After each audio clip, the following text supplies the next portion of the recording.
ఈనాడు చాలామంది బైబిల్ నుండి ఏమి పొందని కారణం ఏమిటంటే వారు దేవుని యొక్క ఆత్మను తమకు బోధించనివ్వడం లేదు.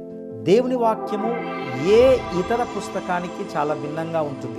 ఎందుకంటే ప్రకృతి సంబంధమైన మనుషుడు ఈ విషయాలను అంగీకరించలేడు.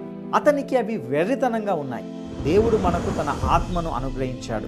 తద్వారా దేవుడు మనకు ఉచితంగా అనుగ్రహించిన విషయాలు ఏవో మనం తెలుసుకోగలం. ఆయన మాత్రమే మన బోధకుడు. ఆయన మాత్రమే దేవుని వాక్యాన్ని తీసుకొని దానిని మనకు వాస్తవికంగా మరియు సజీవంగా దయచేయగలడు.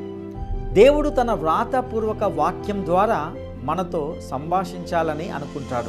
కానీ ఇది ఒక అతీంద్రియ గ్రంథం మరియు అది సహజ స్థాయిలో మనతో సంభాషించదు. ఎందుకంటే ఆత్మ దేవుడు మాత్రమే క్రీస్తు విషయాలను తీసుకొని మనకు వెల్లడించగలడు.